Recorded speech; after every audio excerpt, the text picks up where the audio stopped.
Hey y'all, it's Sally Loftus, author of the Fully Human Resources newsletter on LinkedIn.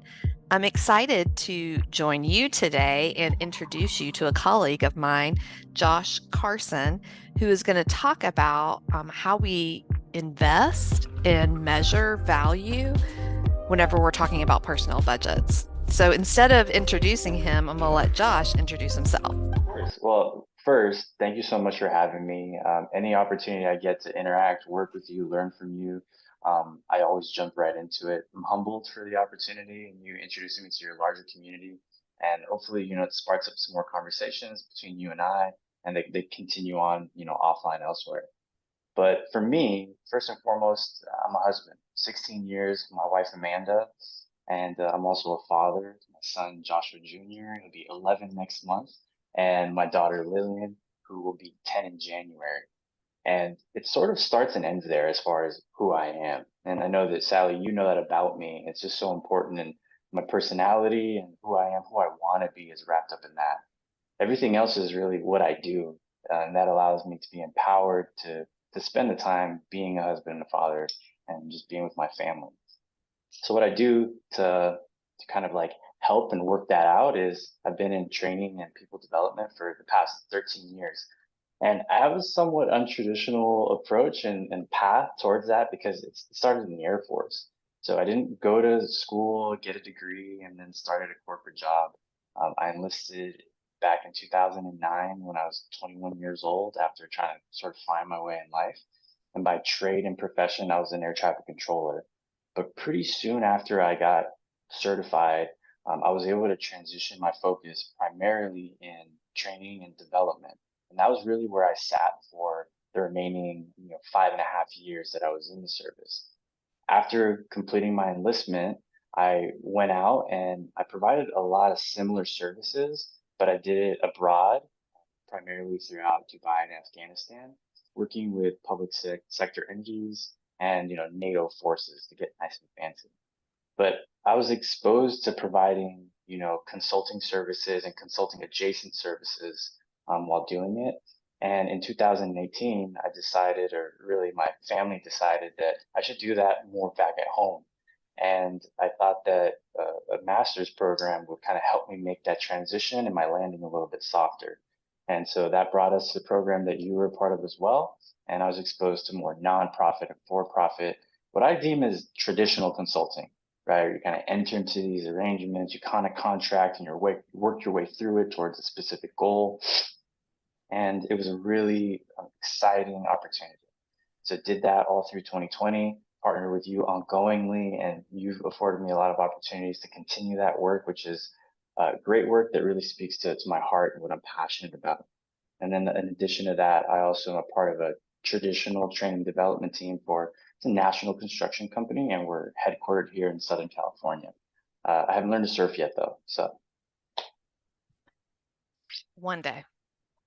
Thank you, Josh, for that introduction. And I'm excited that our group gets to hear from you today and learn from you. And so, of course, I'm the author of the Fully Human Resources newsletter here on LinkedIn. And I termed it that because I see so much humanity being sucked out of the workplace. And this month's topic is around personnel budgeting. And so thinking about, if I'm someone who either works in HR or makes decisions about HR things or, hiring people, things like that, a lot of times people will come under scrutiny for why are we doing that? Why are we spending money on that? What's kind of our return? Might say ROI or return on doing those things. So that's kind of the topic I would like to talk with you today, because I know you have a lot of experience in that area. So, how would you define kind of like that return on investment phrase? yeah, I mean it's a really loaded question because I think ROI has gotten bounced around for such a long time that it's used and it's misinterpreted a lot of the times. What really needs to happen for us as like people-centric leaders is our primary responsibility needs to be to step into these positions and to usher and influence our most senior leaders, our line managers, our peers, our teams, our coworkers, and shifting that perspective into what's the value, not the return necessarily on the fiscal investment of going out and hiring an individual or hiring and, setting out apart headcount for a specific role. In its rawest form, ROI is cost divided by loss or profit times 100 so you can get a percentage. Where in there are we talking about value? Where do we talk about the benefits to the organization? Where do we talk about the cultural impact? We're talking about individuals. We're not talking about a P&L statement. And this is kind of where I'm at right now, in a lot of just my consulting capacity, internally, operating in that same space is why aren't we talking about these things more, right? If we're just going to talk about money, go look at the P&L. You don't Mhm. need to drive that down to your HR leaders. You don't need to go hire a big box firm consultant to come tell you where it is this money is spent. You have that information. That data is readily available. What we should be doing is changing our definitions, changing the language, and saying, what is the value that this individual and these teams bring to our organizations? Now, that is much, I believe, difficult, much more difficult than it is to just say, well, does X divided by Y times Z give you what I'm happy to see? So that's a great, yeah, I really appreciate that. So then how would you define value? Because I'm sure there's some people who are like, yeah, I totally agree with you, Josh, but Mhm. like, I may have an executive or a board or something that's like, then what's value versus investment? I think the answer is different it's different for every organization, right? The reality is, as human beings, we want security. We pursue the path of least resistance. And I think math and metrics, the quantitative side of the house, tells you you can have that. You don't need to take into account personality, interpersonal dynamics, empathy, emotional intelligence, all these things that are defined as squishy, right? The truth of the matter is that your organization needs to define what it finds valuable. Now, some organizations, value means time. So we try and address that. Can we do things quicker? We other organizations they say, well, it really is the P&L. We want to do as much. We want to increase the margin of profitability. Okay, well, there's your value, right? So it's not a matter of necessarily like finding the one answer that every organization can use, but to frankly partner with your organization as a leader, senior or not, and mutually create the definition of what you find valuable. And so I'll just go back to my time in the service. My time in the service was as we're training air traffic controllers. A metric that was useful that I still believe a lot of organizations can find value in is time to competency, right? The time in which you take someone either from a different organization, right off the street, right out of college, and you can get them trained up enough to become a contributor to a team or the larger organization with minimal, error and minimal, to a certain extent, supervision, right? That time to competency, that's critical. That can be very, very valuable, I believe. Hmm. And you can derive and sort of reverse engineer that formula by starting at your KPIs. And so for in my role right now, as a learning and organizational development manager, so many words, being able to speak to individuals is really, really critical. Now, if you're a line manager in accounts payable, it may not be as critical to your role to be able to stand up in front of a group and speak and to sort of facilitate a meeting, right? And Hmm. that changes depending on role, organization, function. So there is no ubiquitous answer here. You just have to say, well, let's define this then. What is valuable to us? Let's talk about it. And let's not just try and find something off the shelf and use it and apply it and say, well, this is how success is defined here. Well, no, it's not possible. Really appreciate that you talked about the time to competency. So I'm thinking about conversations I have with clients, like you said, ROI is a single measure, not always helpful, especially when you're thinking about people, because a lot of times you're just going to see them as cost versus, especially if they're not in a sales position, it's not like they're saying, oh, I just brought in, $1 million, book of Mhm. business or something.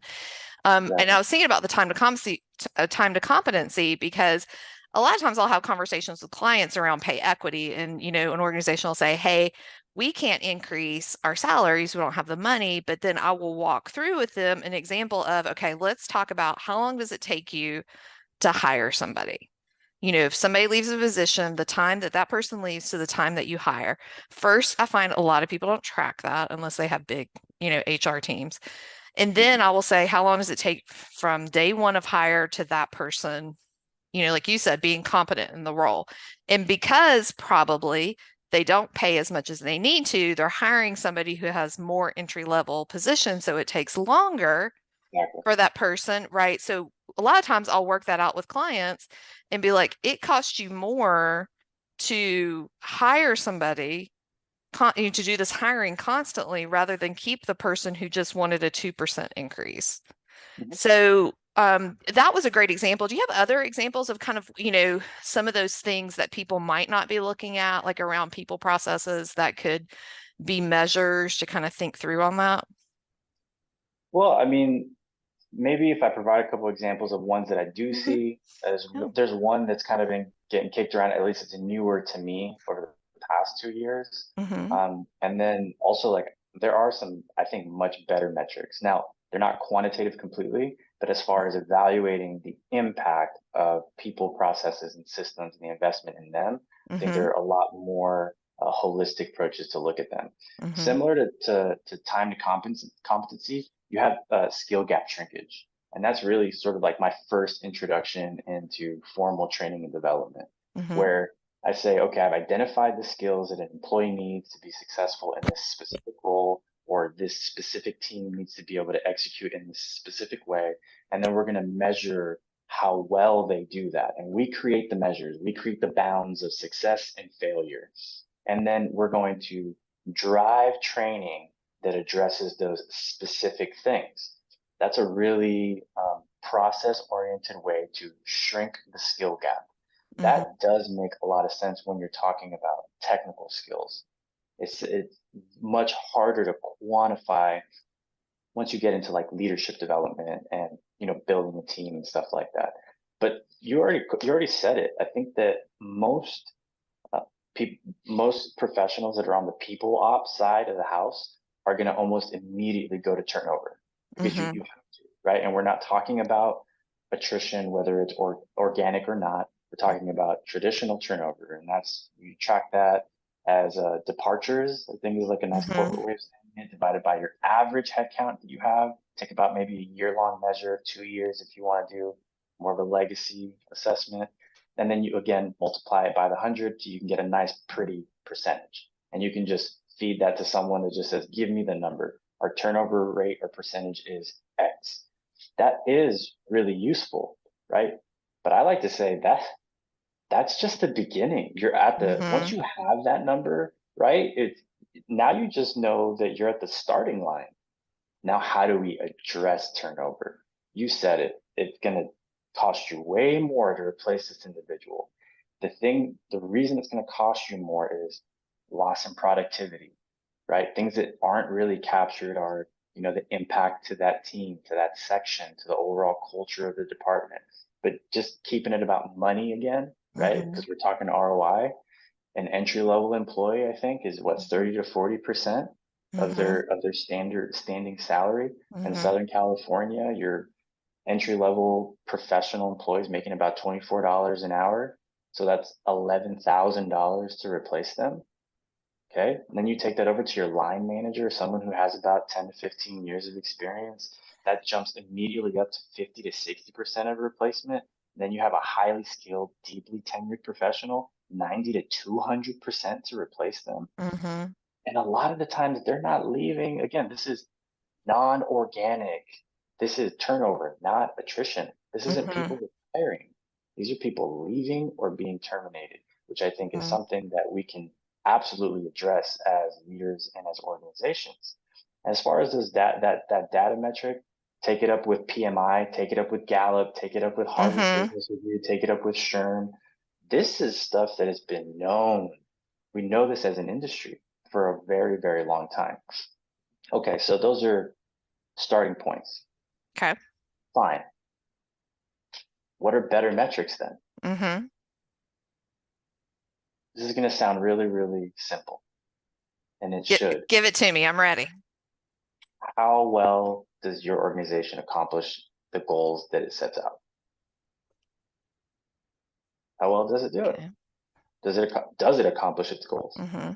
Does is the goal line set in February, and then you find yourselves in August going, where are we? Mm-hmm.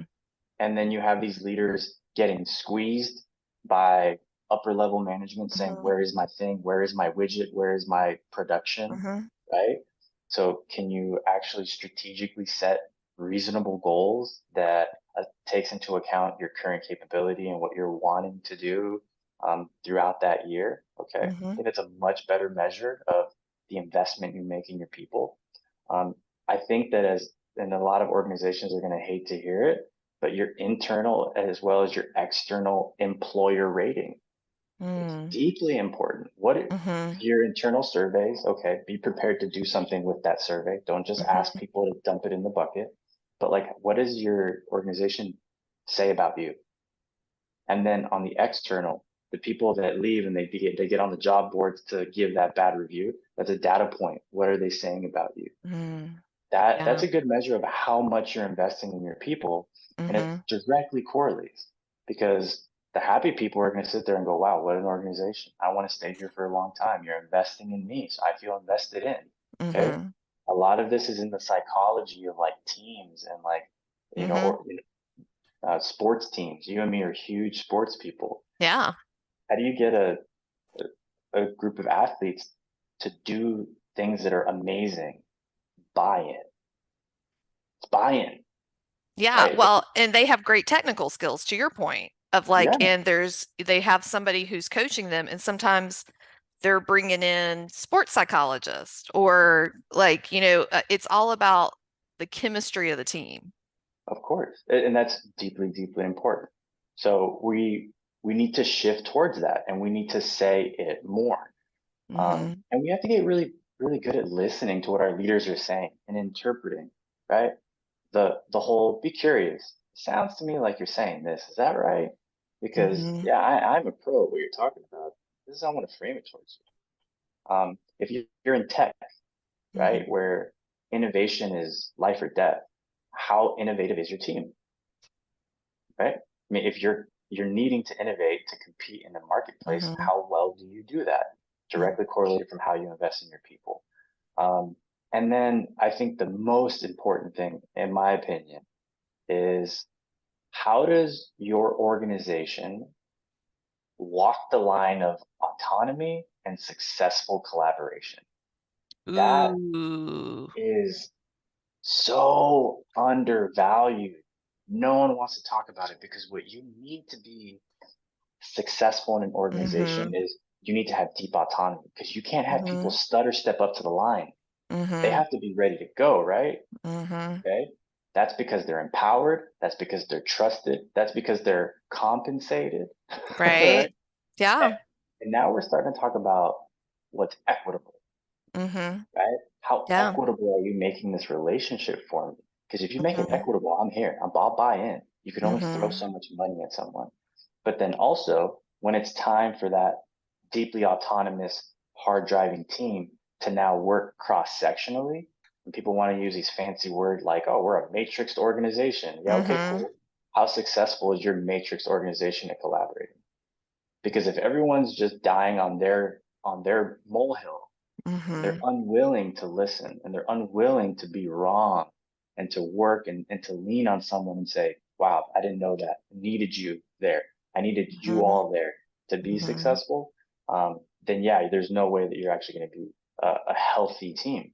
I think that's the real measure, in my opinion, of the ROI of investing in people metrics.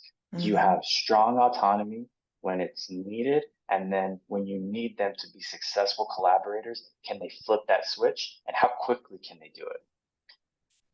I love how you kind of put collaboration and autonomy together because so often what I hear, and I think about autonomy so much, that's like employees are saying we want more autonomy.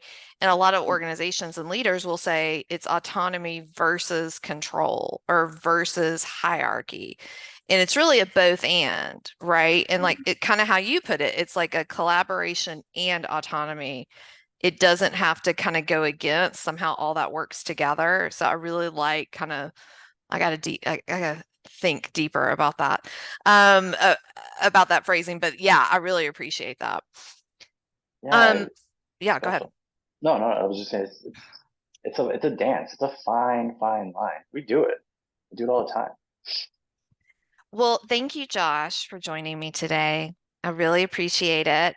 Super interesting. I appreciate your kind of bringing your experience in, and I encourage, people to share kind of some of the things that they're doing, but there are some really great ways that people can measure progress, with people at organizations in ways that don't always have to be linked to like the single financial metric. So thanks for bringing that today. Absolutely. Thanks for having me. It was awesome.